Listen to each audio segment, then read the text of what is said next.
From Amazing Lady Riders, dito naman tayo sa mga batang rider na kumasa sa Manibela Challenge. Sa kabila ng kanilang murang edad, sumalang at natapos nila ang 44 off-road obstacles. Isa na rito ang dumayo pa mula sa Davao, ang 19 anyos na si Adrian J. Constantino. Sa ganitong karera, first time lang po. Sa ano talaga na karera, yung mga dirt bike na karera. Sumasali po ako. Champion ka? Minsan po. Minsan? At pinagpalan po. Ano lang po, na nagmana po sa tatay. Yung mga dirt bike lang po, nagtitrail lang po. Sumasama lang po sa tatay ko, nagtitrail. Nasubok nga ang galing at lakas ng batang rider na ito sa middleweight adventure category. Pero para sa kanya, nag-i-enjoy naman siya at may nadagdag sa kanyang riding skills. Nahirapan po lahat, pero ano lang po, pinag-practice ko lang po yung ano, iniinsayo ko lang po. Sobrang saya at 100% na experience, napakasarap. Maganda pala eh. Matuto ka talaga sa balancing, saka yung sa mga precision. Saka yung kaibahan eh, maano mo yung bigat ng motor na dala mo. Iba kasi sa pag-enduro eh, yung enduro magaan lang, may mga 100 kilos. Ito eh, napakabigat. Isa pang 19-year-old rider naman ang sumabak sa lightweight adventure category. Ako po si Paulo Caroro, 19 years old na po at 4 years na pong nagre-ride ng motorbike. Dahil bago sa ganitong mga kompetisyon, aminado si Paulo na nag-aalangan siya kung matapos niya ang 44 obstacles. Yes po, umpisa pa lang po, parang feeling ko po parang di ko po matatapos, yun po.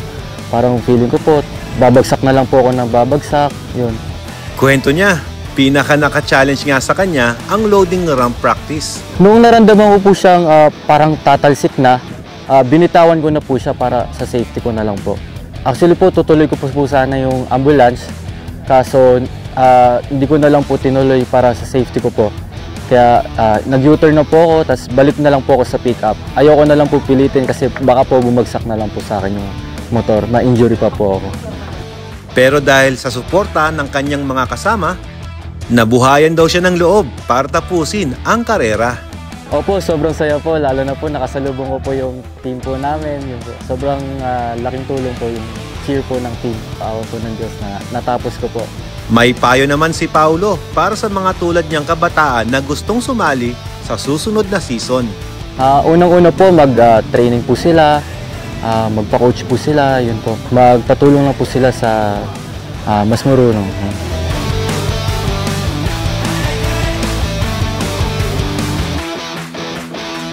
Takot at kaba naman daw ang naramdaman ni Joniel nang sumalang na siya sa obstacle course. Yun nga po, ako po yung pinakamaikli na riding experience po dito. So pinakita ko po yung best ko para pakita sa kanila na hindi po hadlang yung maikling experience para sumali po dito sa Manibela Challenge. Yung kinatakutan ko po nung una, dun po sa may teeter-totter, ayun po yung kinatakutan ko po. Kasi kailangan pong mag-balance, lalo na po 1 month pa lang po ako, nahirapan din po ako sa balance. So kailangan po mag-balance dun po ako kinabahan kasi baka mahulog ako, dun po.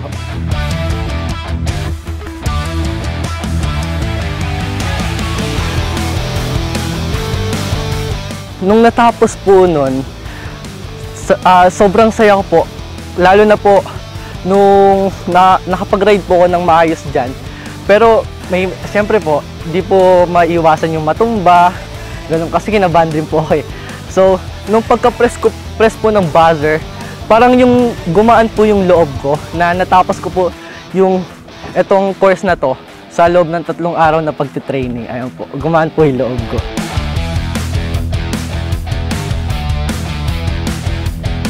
Para po sa akin, napakalaki pong significance po para lalo po sa aming mga rider na bata pa po. Mas lalo po kaming nag-mature, natuto po kami ng mga basic skills kasi lalo na po malalayo po yung pinupuntahan namin, delikado po yung mga daan. So, mas mabuti na pong mag-training po dito para hindi po ma-aksidente papunta po sa pupuntahan po namin.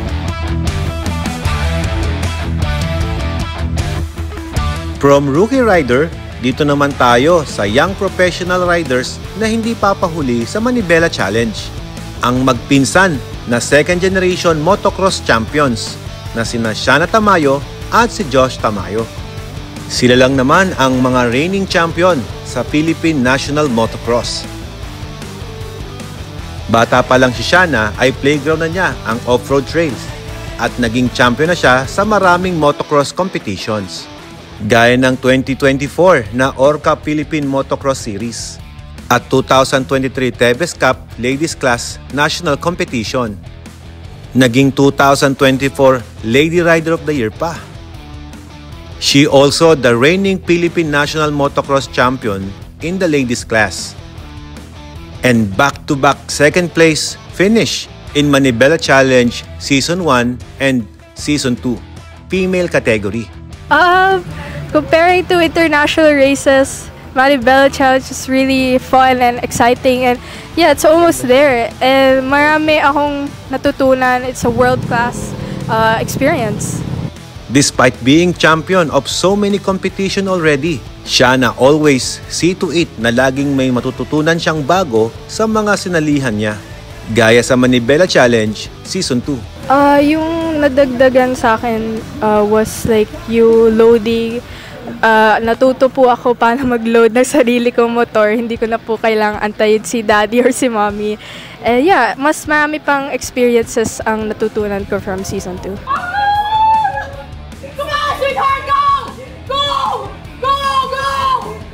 Kinabahan ako dun sa loading. I know how hard will be kasi mabigat yung motor niya. 85 rider lang kasi siya, up to 250. Pero ito, alam mo yung doble, tripling bigat. And ayun, tapos ang payat-payat niya. Sabi ko, oh my goodness, I keep on praying and shouting, di lang halata. Pero I thank the Lord. Thank you for the strength. Thank you for the strength. Masasabi ko lang, this is a good stage ng career niya na may experience tong Manibela Challenge kasi maraming technique at insights talaga na natutunan niya na magagamit pa niya for continuous learning. Malayo na nga ang narating ni Shana sa karera ng motorcycle competitions. And for her, it's all traced back to the love and support of her parents. It's really important to have yung support ng mga magulang because like a kid like me na 15 years old lang na babae pa, support coming from my mom and dad is really important, you know, most especially my mother who always encourages me to do my best even as a girl na kaya kong gawin yung mga ginagawa din ng mga lalaki. And my dad, he taught me how to be really tough and positive in all actions and things. Masasabi ko lang sa mga magulang ko is thank you very much. You know, no words or action can give back the things they did for me. And I really love my parents, and I'm really glad to have supported parents like them. And yeah.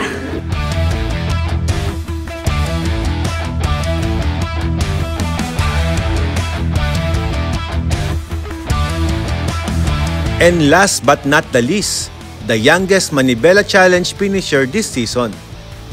Another second-generation champion. Another Tamayo. The 13-year-old Josh Tamayo.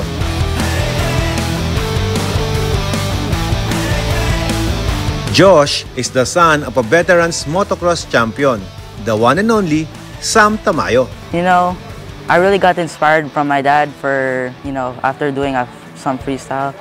And, I look up to him till now. And he's my idol, so yeah, he's my inspiration, so that's really how I got into here, so yeah. At the age of 6, nagsimula na sa karera si Josh sa pagmumotor. Gaya ng kanyang pinsan na si Shana at ang kanyang tatay na si Sam, gumawa rin ng pangalan si Josh sa motocross competition. Siya lang naman ngayon ang reigning Philippine National Motocross Champion, MX85 class. Sumabak na rin si Josh sa international motocross scenes. Pero kwento ng kanyang tatay, isang hindi inaasahang pangyayari ang naranasan ni Josh that made them think twice kung ipagpapatuloy pa ba nila ang ganitong competition. 2 years ago, I thought we almost lost him kasi in the States, one of his races,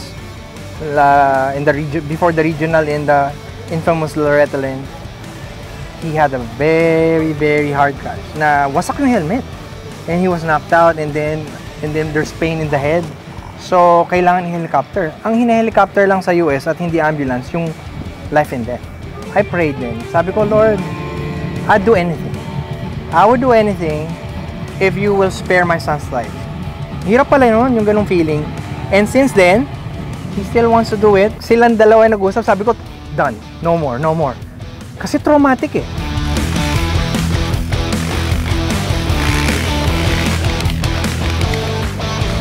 You know, all the obstacles are very fun, but depends on what your technique. It's really hard also, so you really need to learn and get prepared for these type of conditions. And all that grit paid off. He's now been recognized as the emerging rider of this season in Manibela Challenge Season 2. Hindi lang yan. This 13-year-old is also world champion. April 19, he won. I was like, 2 days ako hindi natulog. Kasi yung adrenaline in the two-stroke world championship in the 85cc B class sa US. And I was like, paharap ko yun eh. Nangyari sa kanya, buti hindi kami huminto. Imagine if we stopped 2 years ago. Come here, Jared. Ano pala, bibigyan pala ng Lord ng talent, eh magiging, you know, two-stroke world motocross champion. So yun ang encouragement namin. Never stop. If you're gonna go sa crossroads ng buhay, still believe in the Lord and seek the Lord, His guidance. And hindi natin alam yung future, alam niya eh. So let's just press on. So we're here as a family, Team MX Masaya. To God be the glory. Young riders like Adrian, Piolo, Joniel, Shana, and Josh are the living proof that even their young generation can take the road with skills, discipline, and responsibility. Sobrang nakaka-proud makakita ng mga racing talent not just aiming for award and recognition in the world of motorcycling, but also advocating for safe riding.